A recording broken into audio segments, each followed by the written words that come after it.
pop culture. Everything is permitted.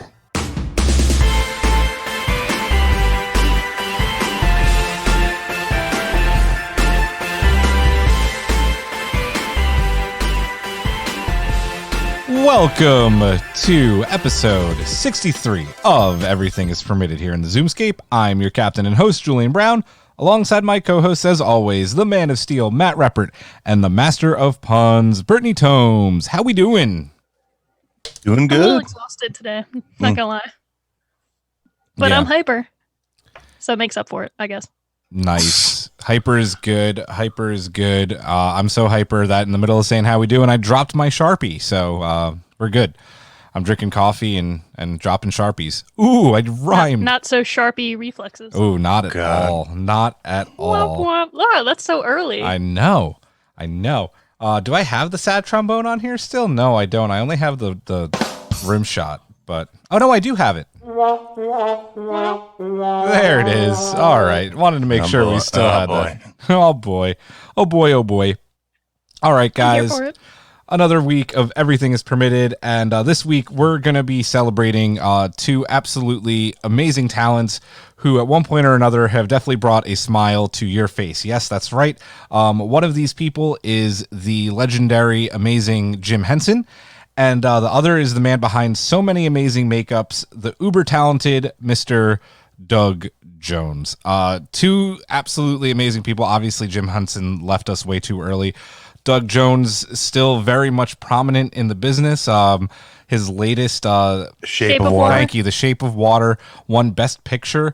So I think probably makeup as well. So Yeah, didn't you give that away as a prize at one of your parties? yeah, I want it. Yep. Heather did. Heather won it for our Oscar party. So Yep. Yes. you never know what you'll win at our Oscar parties, guys. But yeah, obviously these are two great talents. Our big hope by the end of this episode is that there are at least a couple of people who, you know, said Jim Henson did that or Doug Jones was in that makeup.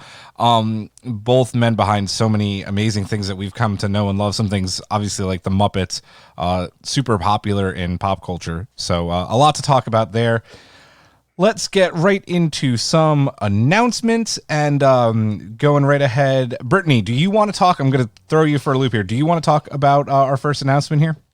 So, the debut episode of our joint project with Geeks with Kids, A Strange New Pod, is live. You can listen on Anchor, Spotify, and many more locations very soon. If you're a fan of video, you can also subscribe to our YouTube channel to catch the video version of the pod. Make sure you also follow our social media platforms at Strange New Pod on Twitter and Instagram. We will have a really cool event announcement this Friday, so stay tuned for all that as well. Yeah, and just this morning, I got the email that we're also available now on Breaker and Radio something. Radio Gaga. Radio Gaga. Goo Goo. I think it's Radio Nation, but I want to make sure I get it right so people go to the right place. I wasn't prepared.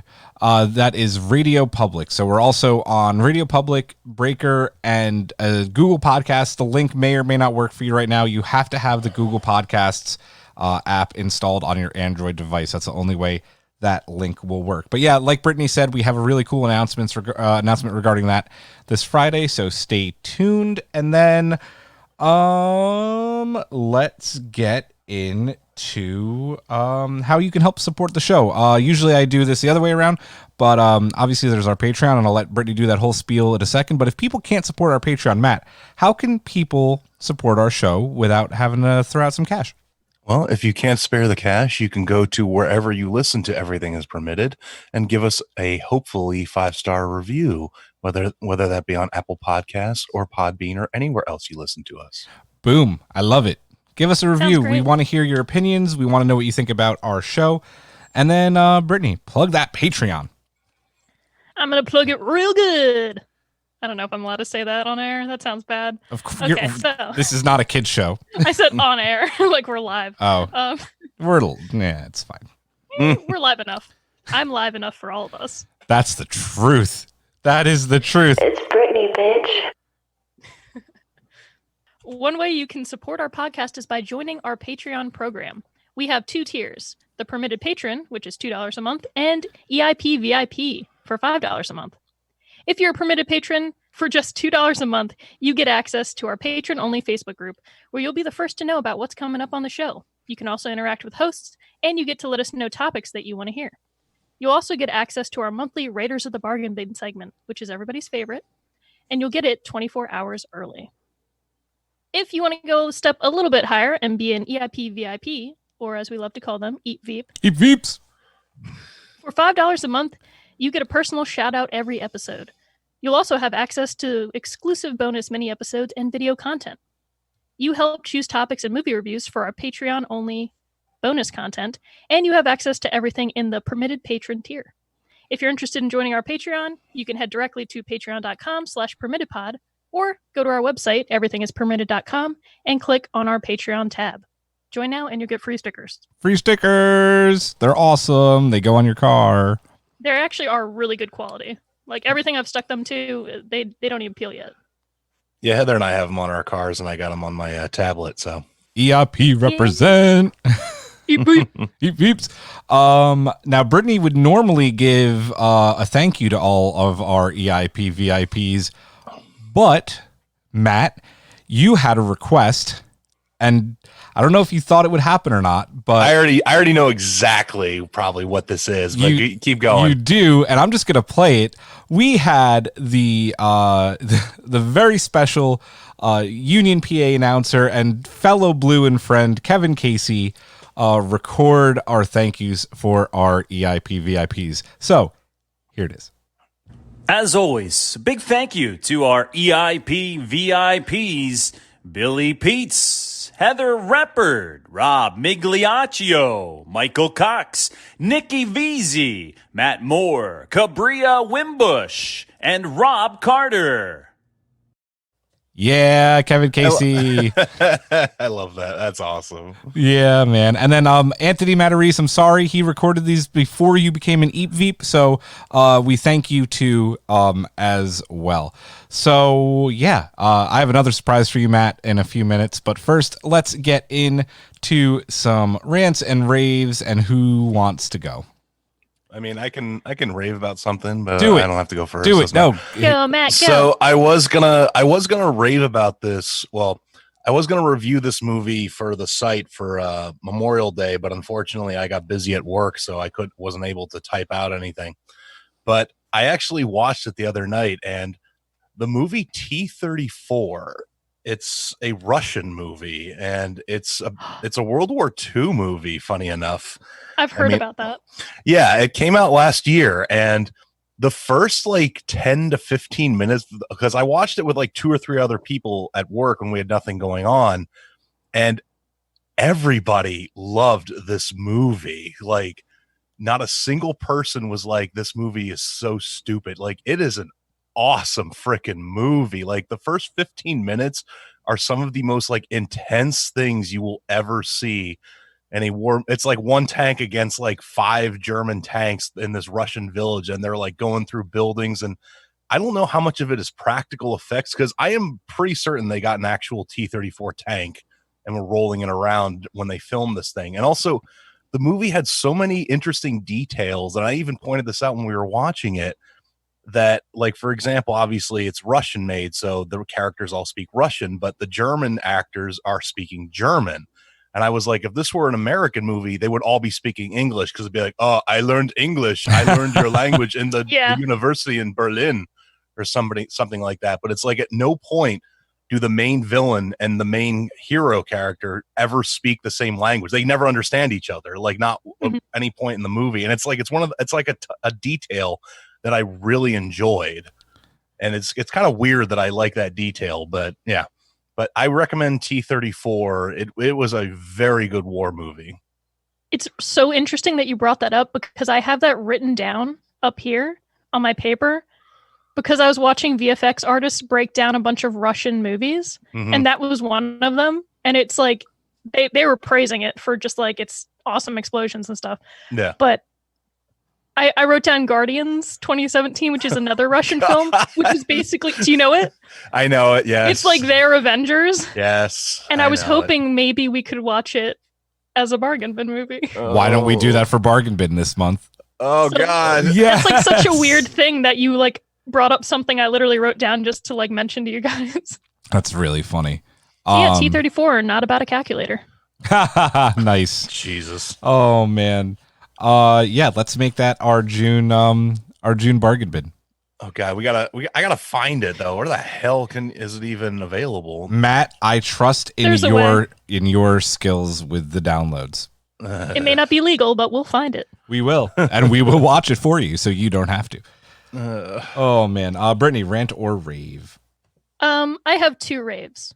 So I've been catching up on Star Trek Discovery, and I'm really enjoying, especially the second season. I liked both seasons of the show, but I get why some people, had a little more issues with the first. But like season 2 is amazing. I cry like every episode. I know I cry a lot when I watch things just because I feel so many emotions. But like one of the episodes I just watched, I think is one of the best Star Trek episodes ever, and that's when they go to Saru's like home planet. And I was like, this is amazing. This is great. And they break a lot of rules to go to that They planet do. because Yeah. it's not they haven't like technically had first contact yet, and they have to kind of invoke the Prime Directive a little bit and decide whether they should go or not. Yeah. Yep, it's like breaking Fight Club. Rule 1, you're not supposed to, but they did it. Yeah. So here we are. But for good reason. And then my other fantastic rave is Final Fantasy VII Remake. I know I mentioned my hesitations before about getting it. I don't think I said it, on the show, but to you guys separately. Yeah. Because I love Final Fantasy games. They're my life. I put like hundreds of hours into them. And the only reason I hesitated at buying 7, the remake at first, as much as I've been so excited for it over the years, is because I know it only covers part of the game. Like they add so much into it. And I was like, should I just wait until all of it's out? But that might be a few years from now. So I finally caved and bought it. And I started playing it the other day. I haven't even gotten that far into the game because I haven't had too much time this week. It got a little crazy. But man, it's like even the opening title hit me in the heart right away. Just hearing the music, I started tearing up and I was like, I'm not okay. Played the game. I love everything they're doing with the characters. Like you just see more of the world and the characters, and it's just like it's not exactly the same, which I'm fine with, actually. I thought I'd be more of like a stickler for things, but it's just like a reimagining of the same game. And I love Tifa, and you actually get to see her do some crazy stuff and punches and kicks and crazy things instead of just like, here's my limit break, dolphin kick. Yeah. So yeah, I love Tifa, and I'd die for her. Between Discovery Season 2 and Final Fantasy, I think you are shedding enough tears for everyone in Bucks County.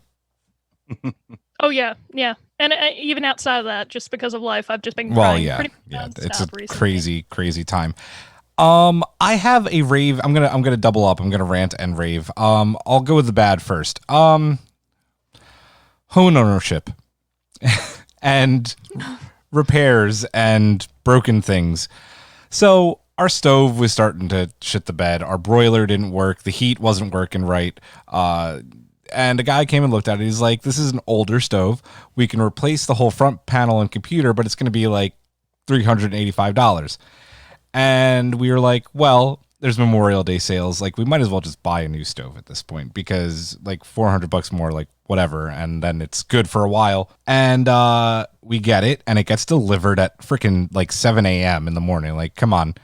And then they can't install it because the people that did our house and did the wiring did an asinine job, and like there wasn't a grounding wire, and the guy who came originally was like, I don't think I'm comfortable doing this, so you should get someone else. So second guy, we've already been through 2 people. Finally the guy comes yesterday. He's like, I could do this for you, but I have to install a new breaker and I have to do new wiring. It's gonna be like $200. So what originally was like, a $700 something stove is now, close to like $1,000 in, getting our house rewired, and which would have just been a $385 repair that might have worked for a while. I don't know. It's like hindsight, but I'm happy we have a new stove. It's finally installed. It's pretty. It was a pain in the ass. Home ownership sucks, but it's also a blessing. Paying rent also sucks. My rave, NASA, SpaceX, we launched 2 astronauts into space on American soil for the first time in 9 years. It was a complete success. This morning, they also successfully docked with the International Space Station. Everything worked to a T. The Dragon capsule is an awesome piece of technology. I'm just really excited about spaceflight and kind of where we're going with. As much as he's kind of an asshole, what Elon Musk has done with SpaceX is pretty damn impressive. So congratulations to NASA. Congratulations to the astronauts. I'm excited to see how everything goes on the return flight home when that finally happens. But it was so much fun watching the launch, and also the kind of the nervousness because it got rained out last week, and then yesterday was the makeup date, and about 20 minutes or so before launch. Not 20 minutes, like maybe like an hour before launch, it was downpouring on the launch pad, and they thought they might have to scrap it again. But then blue skies everywhere, and they launched, and it was awesome. So that is my rave. It was so fun. I could talk about space forever. Couldn't we all? Couldn't we all? Does anybody have anything else they want to add? No, yeah. Somebody actually commented on my Fandango Buys Voodoo article. It's funny because I'm kind of wondering how this guy found it. But I was happy that somebody read my article and actually commented on it. So I actually responded to him in the comments. It was nice. It was a nice little thing. Nice, dude. Yay. It made me feel warm and fuzzy. Yeah. It is an awesome article. Well, one, yeah, it's an awesome article, Matt. And two, I'm not sure how many other people and news sites are covering it. So I'm guessing if you're looking into the subject, our article is going to come up. We do have SEO and stuff on our website. So, and keywords. So I'm hoping that's how they found it. It'd be cool. Or maybe they're a fan of our Facebook and they found it on our Facebook. But maybe either way, it's cool that it happened. All right, Matt, it is time for your second surprise because I'm going to let Mr. Kevin Casey take it away again. Ladies and gentlemen, it's that time. This is the Permitted Minute. It's the Permitted Minute. I love the it. fact that I feel bad that Kevin Casey has like nothing to do, but No, he was will have to happy. support him. He was happy to do it. It is the I Permitted know Minute. he's a good dude. But as I said, part of me, I feel really bad that like instead of doing union games, like random people are. Like, I know. this. I know. He'll be back at it. He'll be back Yeah. at it.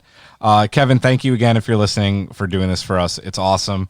We are going to start here in 5, 4, 3, 2, 1. Mr. Gatus, start the clock.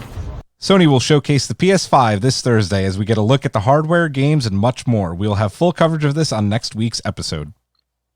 Gotta go fast. A Sonic sequel is on the way after the first film's huge success. Heading back to the world of PlayStation, this month's free PS Plus titles are Star Wars Battlefront 2 and Call of Duty World War II. The Xbox Series X has promised backwards compatibility at launch, promising thousands of titles that will feature at launch. Netflix Umbrella Academy will launch its second season on July 31st. Rumors continue to circulate that Henry Cavill will indeed don the cape of Superman once again, negotiating a new contract that will see the Man of Steel appear in multiple DCEU films. Finally, HBO Max has launched, and with it, some confusion regarding how subscriptions behind the service work. Max is also missing from some big devices like Roku and Fire TV. Yeah, we did that with about 6 seconds left, so plenty of time. Good job, guys. 6 seconds on the clock. 6 seconds. It's a knockout. I don't really have any odds and ends. I do want to very quickly touch a little bit more on the whole HBO Max thing, since we do have this kind of running series of the streaming wars. I downloaded it. I have it on my phone. I'm confused like the rest of the people about how this works. I think I get it for free, but it said you'll be billed through Xfinity. So I'm guessing that means like I'm just getting my normal $15 a month HBO bill, which means I get HBO Max, but it's not very well thought out in the facts. Like it's not, like if you read that, you're going to be left pretty confused. Yeah, I can see where the confusion lies. I know they mentioned a long time ago that if you had HBO or HBO Go, you would just automatically get HBO Max.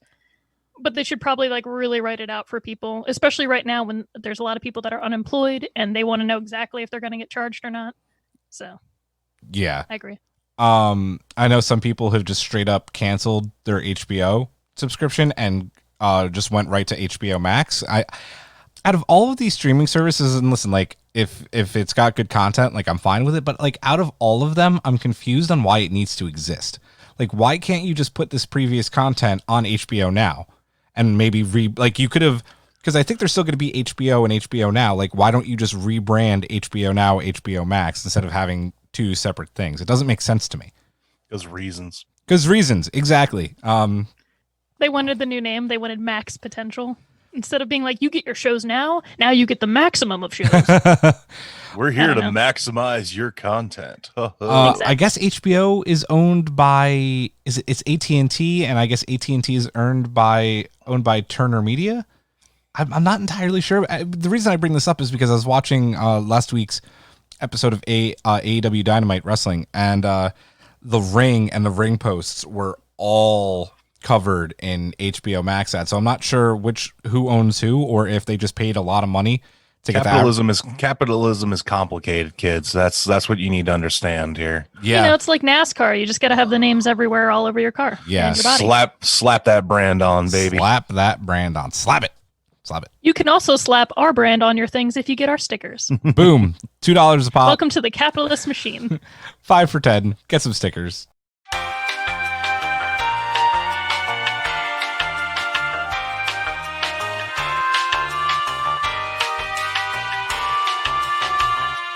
Hey guys, welcome back to the show. We apologize for the technical difficulties. Zoom decided to have a Zoom freakout and went a little too zoom, and we were having some delays and audio issues. What does that mean? Well, we're all in the same room again. Yay! Because I zoomed over here. Zoom. How long has it been since we've been? Yeah, we got to do that first. Shame. It's been a hot minute. I don't think we've been in the same room for months. Months. Oof. Yeah. Here we are. We were going to be in the yellow phase in a few days anyway, so doesn't really matter with the social distancing. We're going to be able to have groups of this size anyway. So from here on out, we're going to be getting together again, whether it's at Wade's if he's going to let us, and that's going to be an option, or back in the original EIP joint, the kitchen, which is where we're at right now. Where all great podcasts are born. That's a fact, ladies and gentlemen. So we're here. We're in the kitchen. We're together. We could see each other. Matt, I haven't seen your face doing the podcast because you don't do the video. So it's good to see you, my friend. Yeah, I don't. Heather has a webcam, and I'm just like, I don't feel like setting it up. Nope. So we had started our Doug Jones segment, but we're just going to start over because we can. It is the man behind the makeup, Mr. Doug Jones himself. Brittany, as I was saying, you are most familiar with him right now because of, obviously you know him before, but Commander Saru. Currently Saru. Yeah, Star Trek Discovery. Matt, you are obviously very familiar with him. No, I know Doug Jones very well. He knows him personally. Yes. I'm going to call him after this. Don't worry about it. No, if you know him, you should have had him come on the show, man. Come on. He's like life goals. Yeah. I always watch sci-fi shows in the background. I'm like, I wish I could be a random character that they just like put me in full makeup. You don't even have to pay me. I'll do it for free. Don't even need to put me in the credits. Yeah. I'm like, I know I'm there. Girl number 4. Background character in Star Wars, number 32. Love it. Me. Doug Jones is, if you need a tall guy to do a full prosthetic makeup, Doug Jones is the man that you call. Obviously, we're talking about Commander Saru. I know him from when he was in Buffy. Matt, you were saying he was in Hocus Pocus. Yep. He's just, it's amazing some of the things that we've seen him in and didn't realize until years later. And you look it up, I'm like, oh my God, that was Doug Jones. I wonder like how many thousands of hours he spent just sitting in a chair getting makeup put on him. Either way, he got paid for it. So. Oh, no, he definitely got paid for it. Like, Yeah. I'm sure the man made a good living. And some of his costumes are faster than others. Like, there's some, like in Hellboy, he had to sit there in a chair. Didn't even have a back to his chair because he couldn't. And would sit there for like 7 hours while they put this stuff on him. And that's almost a full work day if you do an 8-hour work day before you even begin shooting. Yeah. Insane.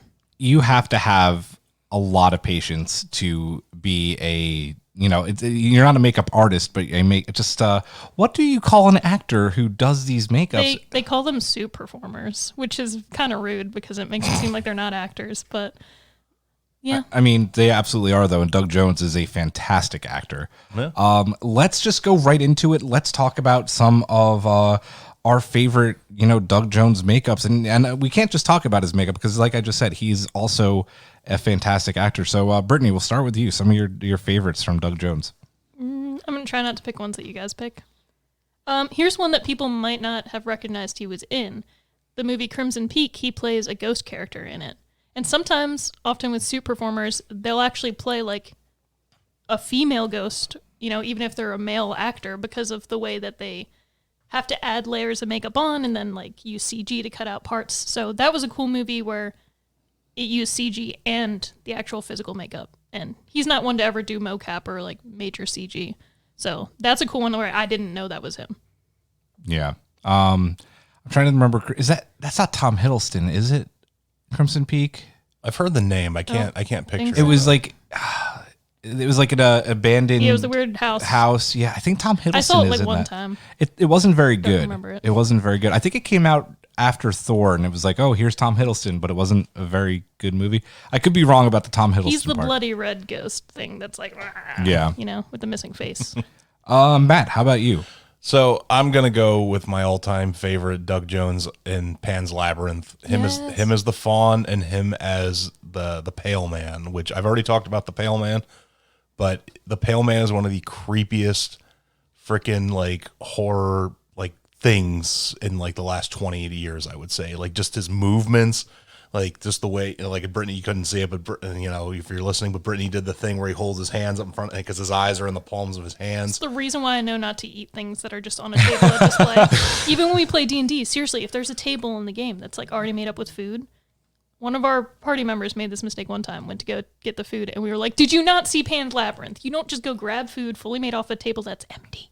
I think I've said it on this show before. I am a horrible human being and still have yet to see Pan's Labyrinth. It has been on my list for ages and ages. I've just never gotten around to it. It's happening. It's happening this week. It's gonna hit you. I guarantee you. Oh, I'm sure I'm gonna love it. I've been dying to see it. It's like Guillermo del Toro at his best. Yep. Yeah. I obviously, even if you haven't seen the makeup, I feel like you know the makeup and you know the movie. Absolutely. Matt, to you. Oh no, sorry, you just went. I just did me. This whole being back here is sure he was throwing done. me the fuck off. Fun fact, for lots of Doug Jones's roles, sometimes he's voiced over by other people.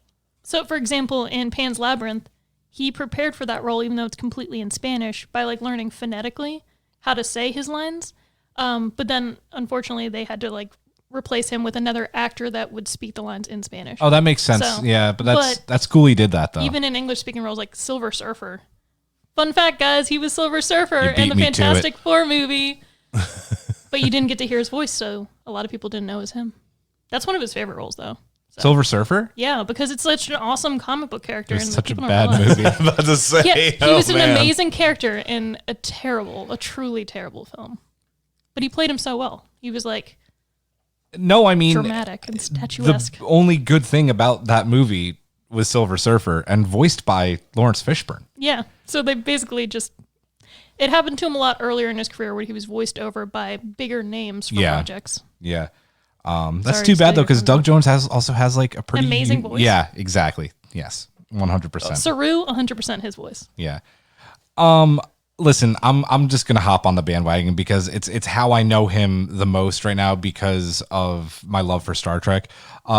Getting to see him every single week in the Saru makeup and bring this character of Saru to life over 2 seasons of Star Trek Discovery now has been just an absolute treat. He's a fantastic actor. His character has depth. And it's a really unique Star Trek makeup. Like, it's really cool. And I think it's partially CG'd. He has special shoes that he uses, like when they do show like long shots of him. But like his go ahead. Fun fact, it's not CG'd. They're hoof shoes. He And has. they're like heels without a heel. And he has to balance. That's why he does that sway behind his arms from behind, because of the way he walks. He feels like a runway walker. That's literally what he does. He's like, he's got to be confident because he's the first of his kind in Starfleet. Give us a twirl, Doug. Yeah. He's like, Give us a twirl. Give us a twirl. And if I'm not mistaken, I'm 99% positive Doug has very much said like he loves this role. He loves being on Star Trek. The makeup is a bitch to get on from everything. The makeup is actually easier than the rest of it. Damn, Brittany, It's you're okay, just just- calling me out on Brittany's everything I'm just saying. like dunking on It you. only takes him 2 hours to do the prosthetics for it, which is like the nicest. Because the majority of it, he's wearing a jumpsuit that's over his normal body. Neville Page is the makeup artist. Yay! Yeah, if you watch Face Off, you know Neville Page from there. Him and the other guy, the like gothed out guy, I always forget his name. He works on Discovery as well. He's responsible for the not so great season 1 Klingons. I was still fine. I got used to They it. were fine, but they brought them back to their normal hairiness. selves. Yes, their hairiness. Their in season post-war 2. hair. Yes, post-shaven. Yeah. Anyway, I love Saru. I love the makeup. I can't wait for season 3 Discovery and see his arc continue.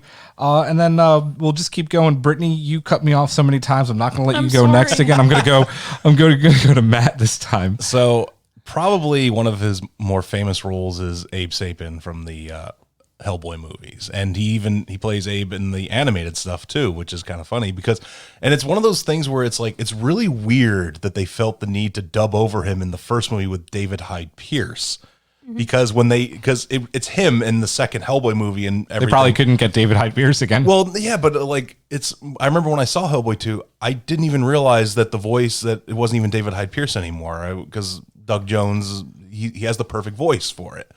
And it's like, I don't know why why spend the money on David Hyde Pierce when this dude already sounds like... Name recognition. Yeah, I guess. the reason they did is because they already had him on to do the voice, regardless of who played the character. But then Doug Jones did such a good job, and it was his first project with Guillermo del Toro, that he didn't know what to expect. He's like, I just knew that he was this good costumed actor who's not going to complain, whatever. Then he did that performance and talked about how hard he was that they didn't use his voice. Then he's like, oh, the next movie will tell you use your voice. We're good. Again, 2 movies I haven't seen. I would the Hellboy. They're not great movies. They're fun to watch. They're so much fun, Yeah. though. Yeah. In a time before we had awesome, MCU level films, those were comic book films I loved to see in theaters. I was so hyped for Golden Army. Yeah, And so was I. when he sings, Oh, I you Can't sounded Smile so Without sad You. saying that, Matt. Oh Well, my God. I mean, as I said, they're not bad movies. They could have been way better. But as Brittany kind of said, for the time that they came out, they were good. Right. They were a fun watch. So, and honestly, they're worth watching for Ron Perlman alone. Ron Perlman alone crushes. that guy is so good. I love him. Yeah, I At love Ron everything he Perlman. does. One of my favorite roles, he plays a complete horrible human being in Sons of Anarchy. He plays Jack's stepdad. I've never watched Sons of Anarchy. Well, there we go. You have stuff for me to watch. I have stuff for you to watch. Actually, before you leave, I'll send you home with the first season because it's a hell of a show. I need to get my John Wick back from you, by the way. Yeah, I'm just gonna give it to you because I'm never gonna watch it, and if I do, I'll do it on demand. Oh man, I know I'm horrible. I want the next role I mentioned to be a fun fact to you guys because I don't know if you know this. Go ahead, hit it. Okay, you guys watch What We Do in the Shadows, right? Yes. Yes. I've only seen a few episodes, so I don't know nearly as much. I like the movie a lot. He plays the Baron. yes, I know.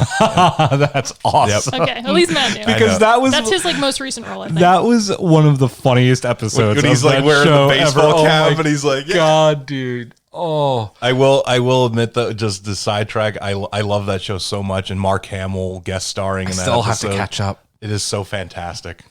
Oh man, that Baron episode, and they're just they're plotting to kill him, and they're plotting to kill him, and then they think they kill him, but he just got so drunk he kills himself. It's. I don't think he's dead because right when they bury him, you see the eyes glow red. Right when they drop some blood on him, they throw him in the hole. Well, bye. If you That's don't how watch good What Doug We Jones Do in is. the Shadows, and if you love Taika Waititi, just watch it. Watch the show. I would almost recommend it for Are You Still, but I would already be like, I'm watching it. No questions asked. We will have That's a freebie Are for You them. Still Watching on next week's episode. We're going to be doing Snowpiercer, so keep a lookout for that. I'm going to go back to the Buffy days, the Buffyverse, the Scooby Gang. One of the best episodes of the series ever. It won an Emmy. Is an Emmy, right, or a Golden Globe? One of those TV ones. Emmy. And won an Emmy. It was the silent episode of Buffy. It was called Hush. Yep. And man, if those guys were not freaky as fuck, the gentleman, in their suits. I'm getting goosebumps talking about it. I just picture their smiles, their silver smiles. Yeah, and Doug Jones obviously in that makeup. I mean, that episode will give you nightmares just because of the gentleman. They remind you. You know what that episode reminded me of? Has everybody here seen Dark City? Yes. Immediately reminded me of Dark City, the makeups and the suits and just the silence. Dark City is an amazingly underrated and fantastic film. Regarding Dark City, I actually saw it in theaters when it came out. Nice. Way back in the day, and I loved it, and I still like it a lot to this day. It's one of those movies where I'd say it's not a fantastic movie, but like its originality and its whole idea is what kind of elevates it like beyond its kind of it's kind of things that don't make it great. I would say. I would say getting off topic from Doug Jones here for a second. I would say that Dark City is almost like it's not the Matrix, but it's almost like an unofficial prequel to the Matrix. Just like the way that that world is created, like it was kind of like the Matrix maybe took some stuff from Dark City, because I think Dark City came out before the Matrix. Matrix was 99. I am pretty, because I think Dark City was like mid 90s. Oh man, what a fantastic film. Anyway, getting back to Doug Jones in Hush. Part of what made this episode amazing was there's no dialogue, and all Doug Jones needs to do is the creepy smile and just look menacing and moving in this makeup. And the music is highly regarded for this episode as well. I mean, when I was coming up with this writing the outline, I was like, man, I almost want to go back and watch Hush. I might do it after we record. It is such a good episode of Buffy, and just an iconic makeup for Doug Jones, and probably one of his lesser known ones if you don't watch Buffy. Yeah, it's true.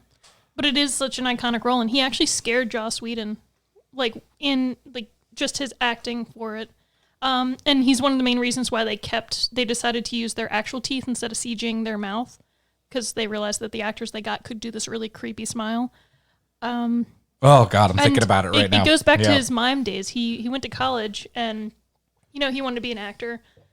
But he just came across studying mime in college and did that and learned how to act so much with just his body that I think it really does contribute to roles. That's why he can do, like you said, a whole episode where you don't even talk. And he's one of the scariest TV creature villains to ever pop up. And then that goes right into Shape of Water. Yeah. He doesn't talk. He does everything acting through a creature that's not able to communicate, and it's a believable love story. Yeah. Who else can do that? Doug Jones. I gave away the movie and never watched it. Would you like me to loan it to you? No, I think it's on HBO Max. Boom. Ooh, shameless plug. No, fuck that. We shouldn't be plugging them on here. Evil corporations. Shame. I went on a tangent about Hush, so I guess, Brittany, back to you. Okay, let me think of my next one. Let me think. Okay. Have you guys ever seen Legion?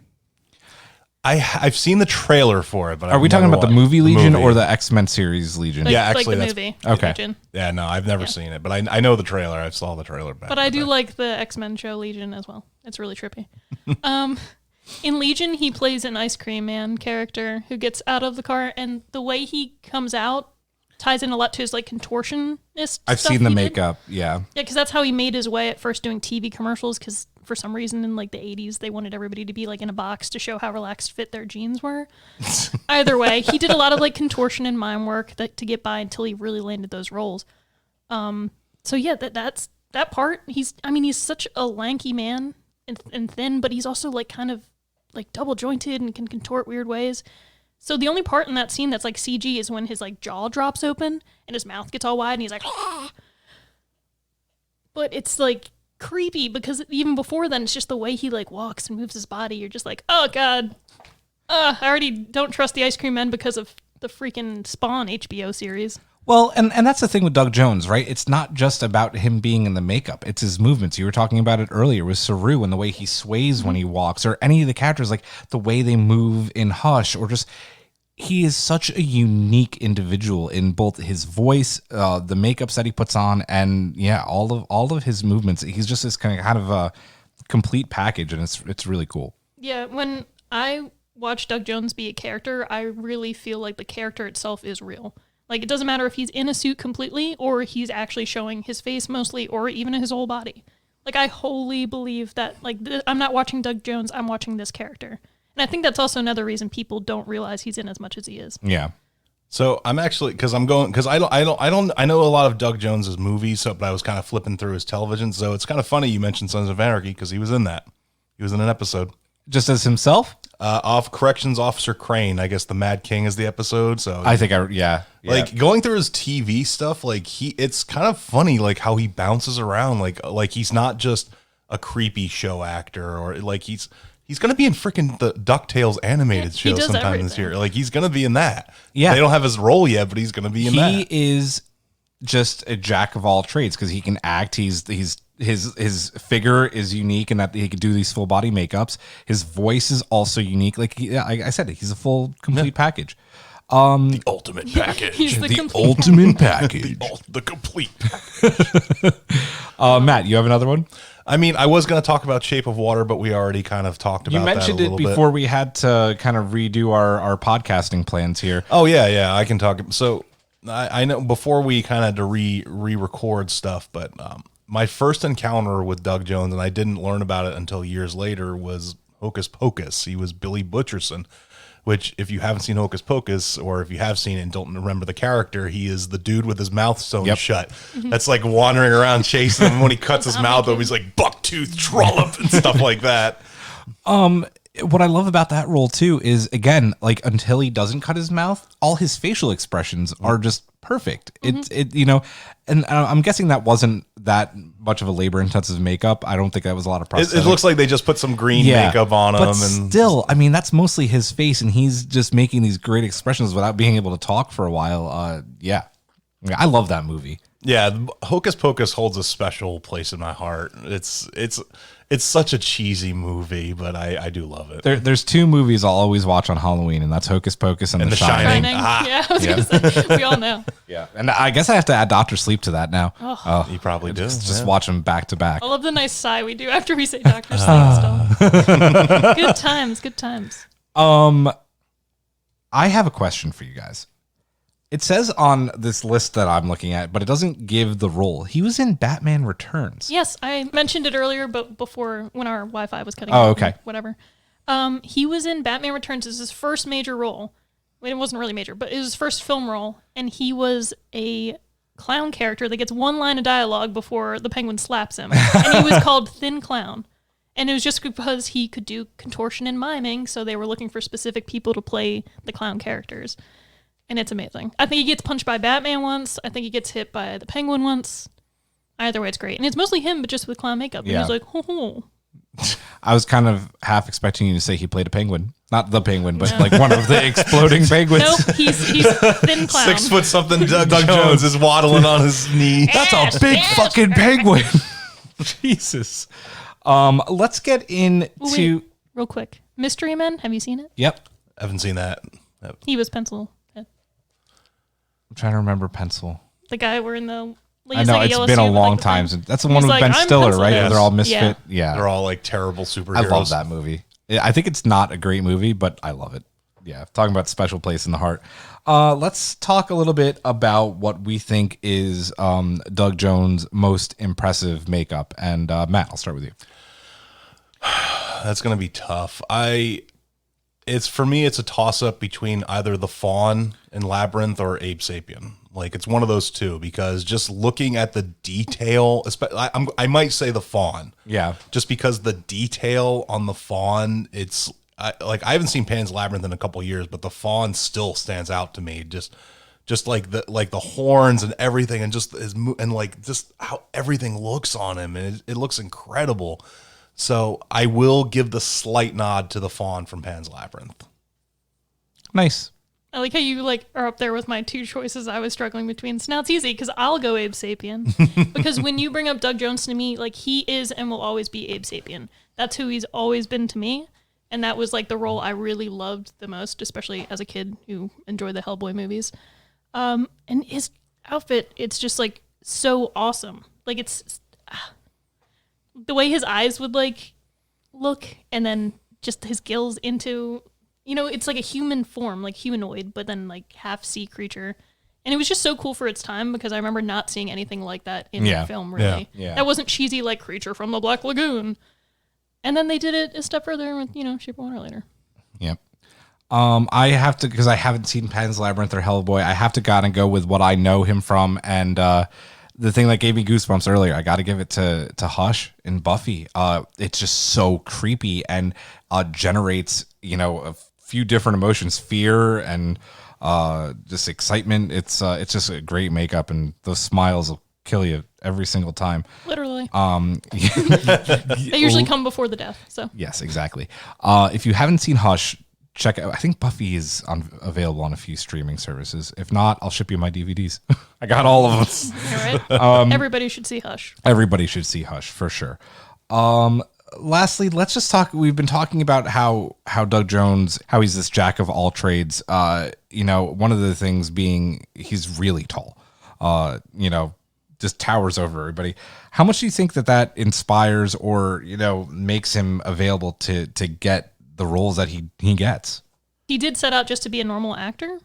I mean, he was trying to go for comedic roles because he's not, quote unquote, what he calls conventionally like the lead actor type looking. But his lankiness, if you look at any creatures from movies, like what they pick is usually people who are thinner, even for like The Walking Dead playing zombies. People that have different body types that you don't see and think in your mind is the norm. So it's that level that if they add a little bit of cosmetics or take away parts of you with CG, it looks really creepy. So he can already do weird contortion just sitting in a chair looking at you, putting his leg behind his back. So like, imagine, you've seen videos of people joking around stores upside down, crawling at people.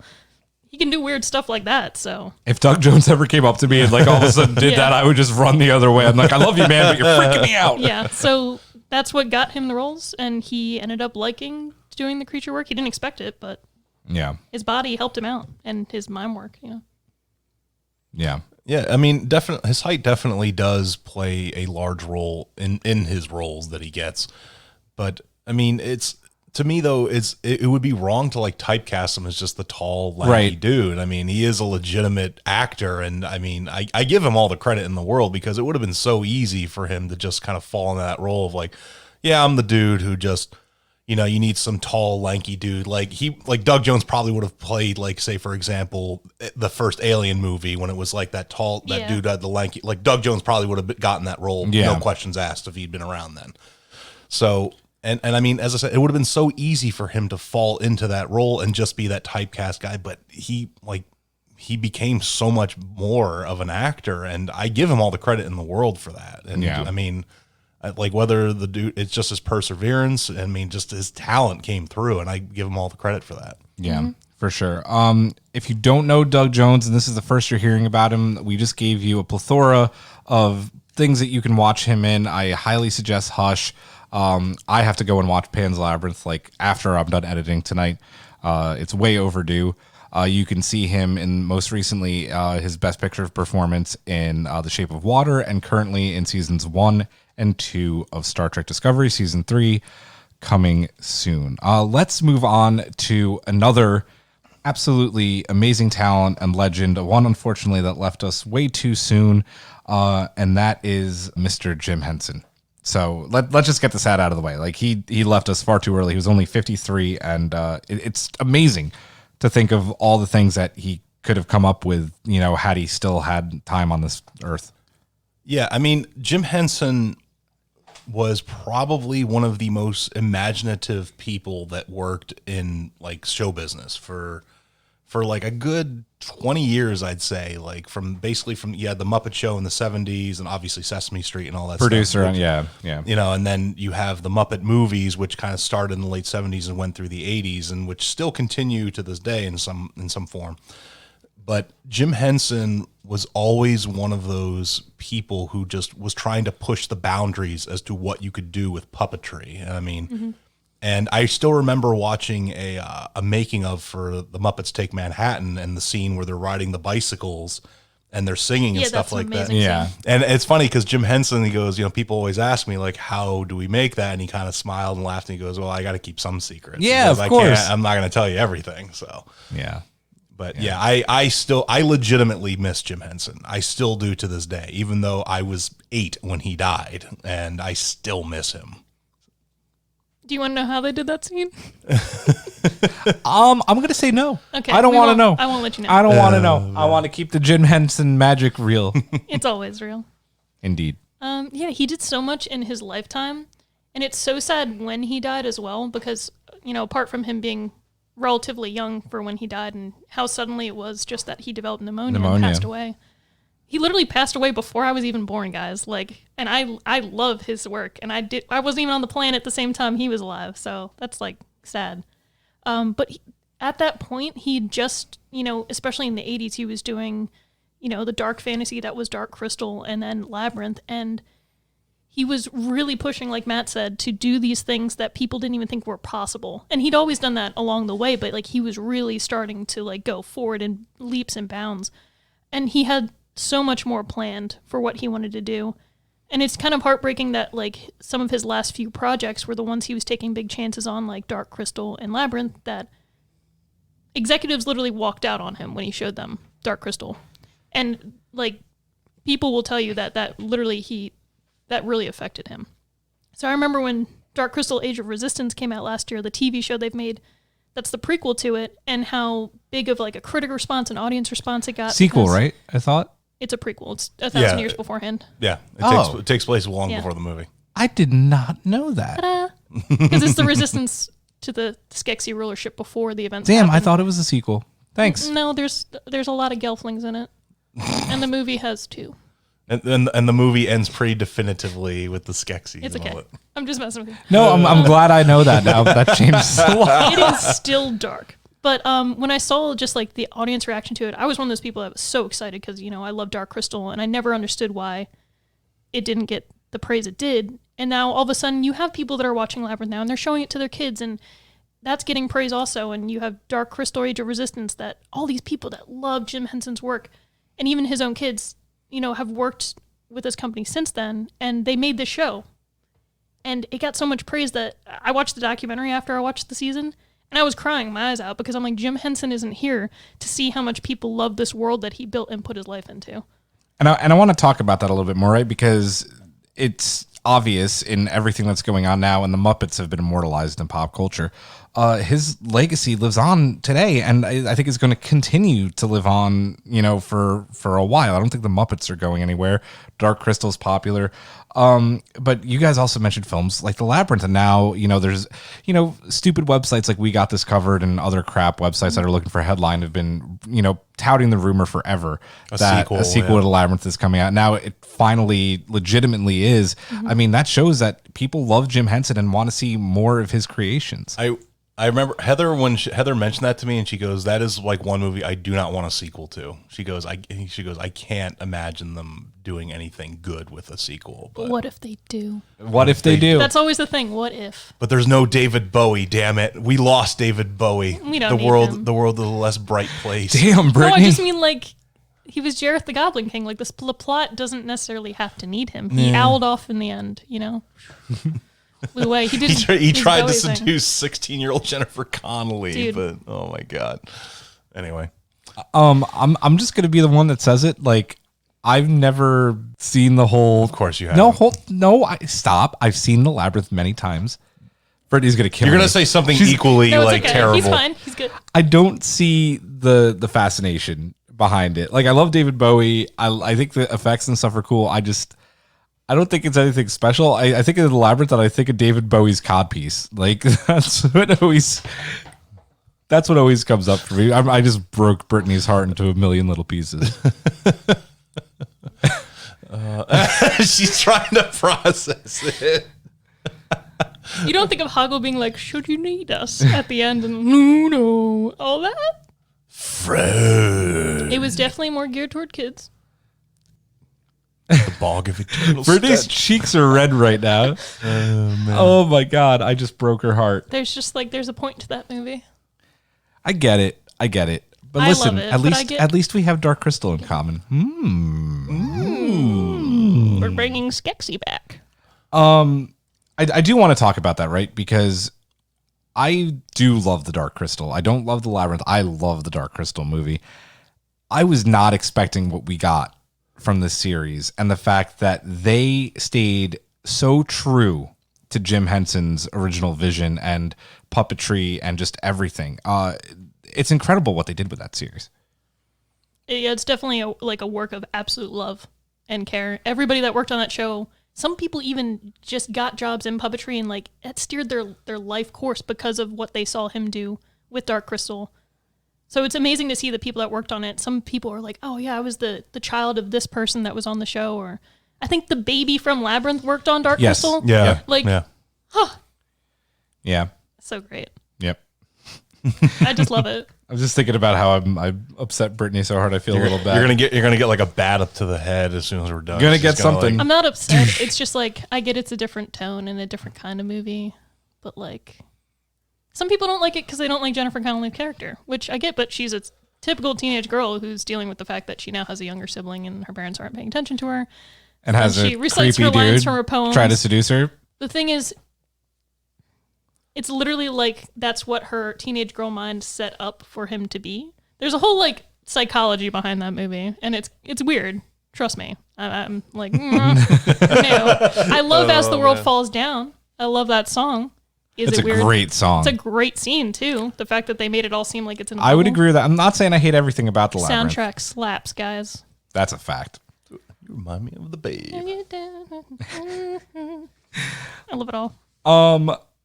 Obviously we can't talk about Jim Henson without talking about the Muppets. We already mentioned them a little bit. Kermit the Frog here. Listen, they're pop culture icons. They're everywhere. They've, I think, given out Oscars. Yeah, they have. So they're not going anywhere. They've been around.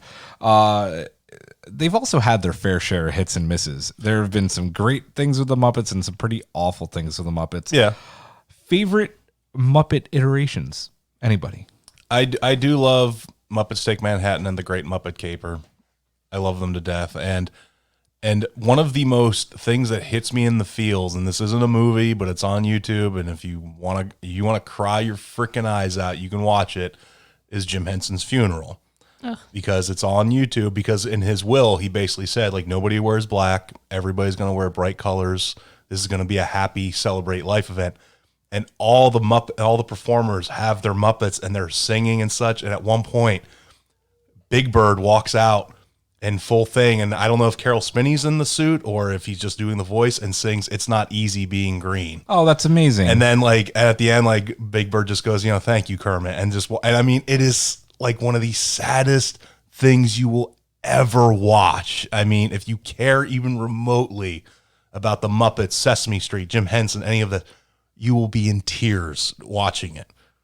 So yeah, as I said, it's a sad thing, but it's one of those things where it drives home like how important he was to these people and like what a force he was. Yeah. So absolutely. Brittany, are you crying? I am crying because I have seen it. He's bringing it up and it's making me sad. I mean, happy sad, like happy for him. You're gonna get me emotional. Stop it. Sorry, man. I don't even remember what I was gonna say. Oh, favorite Muppet iteration. Yeah, I broke Brittany. Sorry. It's fine. One of my favorite Muppets films is Muppet Treasure Island. Like one of the best things about, Jim Henson didn't get to do this. It was obviously his children that did it after he passed away. But one of his things that he did was he was always about storytelling and finding interesting ways to tell stories to people, whether or not it was through comedy, like his initial work. I think it was Sam and Friends was the first show he did. It was in 1955. He joined a local news station that was looking for like puppet performers to do like an adult puppet show for like Washington DC at night. It was at 11 p.m. and he's like, sure, I'll totally do this. Like straight out of high school, doing all that. And that's how he developed Kermit and then later did the Muppets. And Muppet Treasure Island is one of those that stays like kind of true to source material, like the actual literature, but in a way that's like funny for adults and kids and still really compelling. Like we've mentioned before on the show, it's one of the best versions of Treasure Island still to this day. Yeah. It's got great songs. For me, I don't know. I feel like it's stereotypical, but I don't care. I love A Muppet's Christmas Carol. Yeah. Like a lot. I have that too. Yeah. That's my favorite. I was I gonna bring love that it. I absolutely love it. And then this isn't actually puppetry, but it's still Jim Henson because they're his creations. I love the Baby Muppets. I think it was a cartoon. I love that. Muppet Babies. Muppet Babies. yeah. I loved Muppet Babies, man. Yeah, you have it too. Yeah. Just I It's don't like know. peak 80s kid culture. Baby Kermit was just like ridiculously cute. Like I couldn't get enough of him. Yes, nanny. Oh my god, I love it. I want to talk about a few other things that people may not have known that he did, or maybe you did. I'm going to go first here. One of the things that I just had to look up, and I didn't know that he did, or I knew and I kind of forgot the original Teenage Mutant Ninja Turtles films. The Splinter and the Turtles, which for the time were just really good. Mm-hmm. Honestly, that movie still holds up. It really does. I actually like one of my favorite fight scenes is when they're fighting Shredder at the end, and I mean it when you watch it in action, I'm like, damn, like this is impressive that they were able to pull this off. And like I think 1990 or 91, I think is when the movie came I almost out. want to say that was like 89. It might have been. I gotta I look thought at- it was like hard 90. Well, let's check they the were Google machine. Big towards the end of the 80s. Yeah, because I remember watching the fight scene, and like I remember the part when Leonardo is like trying to carve up Shredder, and he's like going full on double swing, and he like slices his arm and everything. And Stunt performers were so good in that movie. yeah, Brittany Takes the Cake. Hard 1990. Yeah. Yep. yeah. Did you say 1992? I said a 90, 89, 91, somewhere in that range. I said, but I was pretty sure it was 90. Oh man, the cast of this movie. Did you know that Sam Rockwell was in that? Yeah. Head thug. He was the because he was the he was the guy. I think he was the one who's like, "Wait, let's get him." And Casey Jones is like, "Oh, you want next, Junior?" Yeah, I think that's Corey him. Feldman. He was the voice of Donatello, I think it was. And then Elias Koteas, who I think is still acting to this day. Yeah, he is. Yeah, he played Casey Jones. Yep. Oh man, that's such a great movie. It is. really is, and I think you're right. Like if I was to watch that, like that would still hold up. I wonder what the kids would think of it. Wise men say forgiveness is divine. We never pay full price for late pizza. That's my favorite line from that whole movie. I still think of it to this day. Does anybody have anything on lists that people may not have thought of when it comes to Jim The Henson? Storyteller. Yeah, The is Storyteller. it's a show that he did. It was like one of his passion projects. I haven't seen it in at least like probably almost 30 years. But like one of the stories I always remember is the guy who gets the bag that he basically can say, well, why don't you get into it? And anything will go into the bag. And he does it to death. And he basically keeps death in a bag. And so he can't die. And then he eventually is like, he gets old and he still gets old, but he can't die. And he's like, here you know it what? is, yeah. He's like, you know what? I'm tired of this.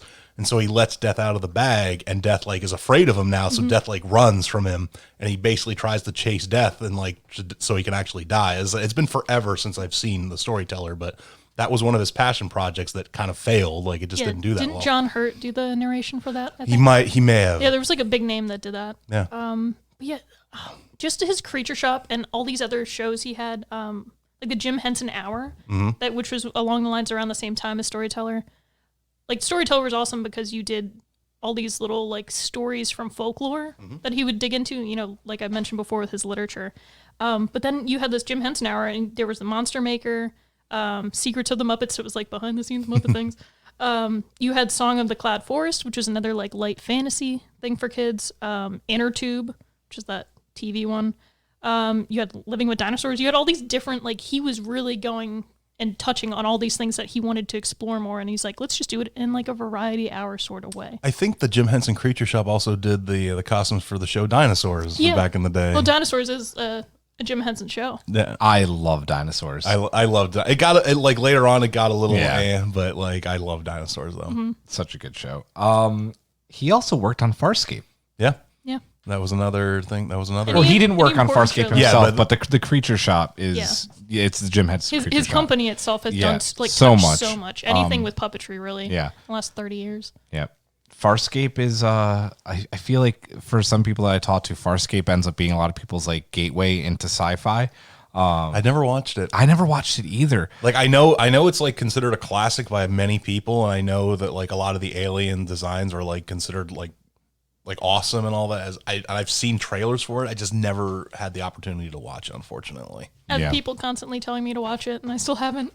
I will do it for Jim. Well, you got Ben Browder and you got Claudia Black, who eventually end up on Stargate, and I love both of them. But Did you guys love Fraggle Rock as much as I did? Of course. I loved Fraggle Rock when I was a kid. I never Joey watched said it. he never seen it. Never watched What it. about the Muppets like Christmas movie? You know, like the Christmas special, Yeah. not the Christmas Carol. Yep. Remember when they visit Fraggle Rock in the house?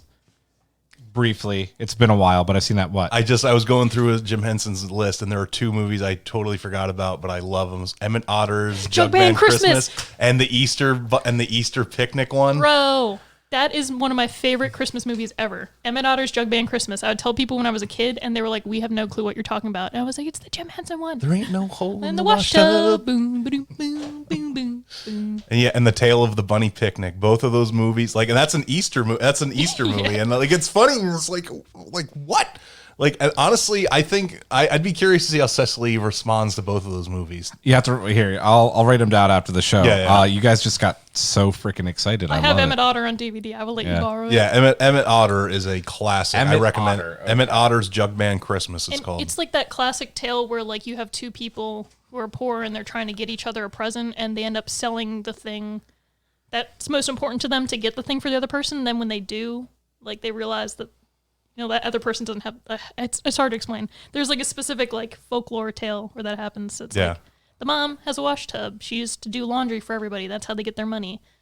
She literally puts a hole in the wash tub to make it into an instrument so that it can be used for the jug band. This sounds familiar. You may have seen it when you were like way younger. It's one of those I movies that probably like it was did. on VHS. Like almost every kid had it, and just pop Yeah. it in, watch it. Because what Brittany was saying just sounded really, really familiar. Mm-hmm. I think like the story is like about a woman who ends up selling her hair to get something for her husband, and he sells. Yeah, he wants to get her a fancy comb. I'm probably gonna go buy both So of those then movies he ends now. up getting her the comb, and she gets him whatever. But then they ended up selling both those, so she doesn't even have hair to brush it anymore. Like that's the old story that it's from. Yeah. Yeah. I forget what it's called. Oh, so good. Well, I feel like we could probably talk about Jim Henson for hours and hours. Does anybody else have anything on their lists before we wrap it up? That's it. Brittany might. Brittany's she's got a I comprehensive one have there. too much. But I do want to mention Sesame Street because like Sesame Street is so groundbreaking and important. It still runs today. He literally was really only on it for the first season with his Muppets. But what he did has gone on. It's still on TV. It's still what all kids can watch, regardless of if they can afford to go to preschool or not. Like, it provides them that education that's needed. So, like, if you're a kid growing up and you didn't have, various cable, like, if you had PBS or whatever it might be on now, I think it's It's still on PBS. fucking HBO, and it's infuriating. Oh, well, that's annoying because Yeah. the I think- whole I point thi- was I- that people didn't have to pay to watch I it. think it goes on HBO first now, but they put it to Put it on PBS after PBS, a little okay. bit later. But also, I'm sorry, I don't know. No, go ahead. I know, but one other thing, even though I never watched it, I've only seen a couple of clips from it. The Muppet Show from the late '70s to early. love the Muppet Yep. Show. And if you've never heard it, I recommend you go on YouTube and look up the clip Tomorrow, like in the town called Morrow, and it's three Muppets. One is Jim Henson. Oh, wow. As one person said, like that Muppet looks more like Jim Henson than Jim Henson does. Yeah. And they're all singing about this song about how he's trying to go to the town of Morrow in Ohio, and he does this very complicated like lyrics and everything, where he's like, "Well, what about tomorrow if I go tomorrow today?" and stuff like that. Yeah. And it's a fantastic clip. That show was awesome because he made that in response to, he was trying to have the Muppets on SNL. Yeah. But like the comedy was not meshing up. So he was like, well, I want them, like the whole point, he came from doing adult puppet show. So he's like, I want that again. We're doing it as the Muppet Show. And he had some famous people on that show. Like Steve man. Martin was on Yeah, there. like and a couple incredible few others. people. And like he had like ballerinas. He had, oh my God, I'm forgetting the guy's name.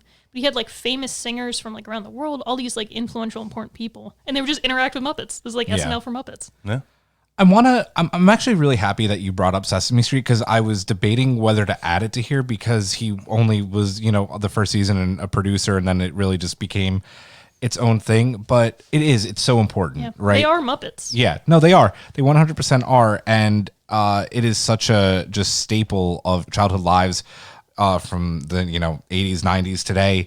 It really is amazing how long that's lasted. I was pretty disappointed when I heard the news that it was gonna launch on HBO first. I didn't know that they put it on PBS. Yeah, later, I'm pretty 'cause certain they do. if one thing that should always be free for people to watch on television, it should be Sesame Street. Like you said, like some people don't have the money to go to preschool or send their kids to preschool, and it is such a valuable tool, and or it's not really a tool.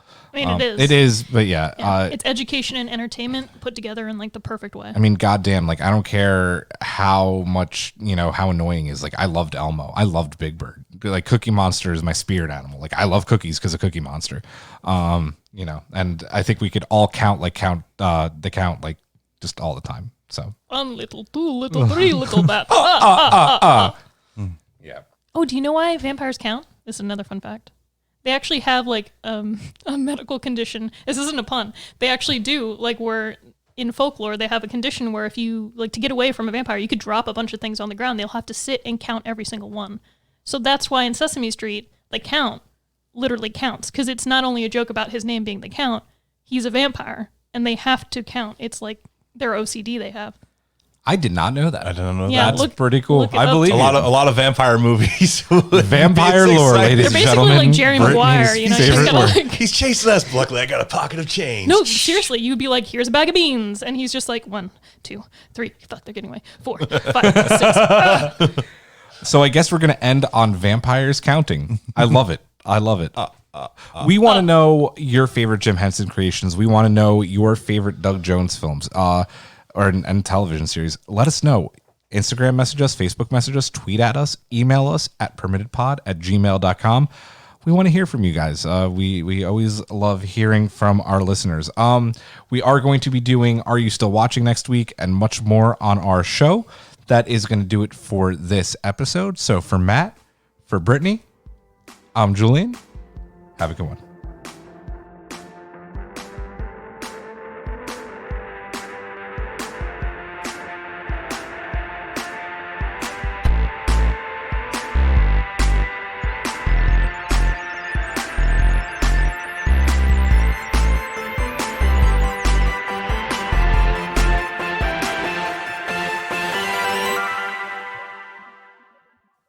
You can find Everything is Permitted on Apple Podcasts, Spotify, Google Podcasts, and YouTube. Everything is Permitted is produced by Rob Migliaccio, Nikki Veazey, and Geneva Stein-Shivers.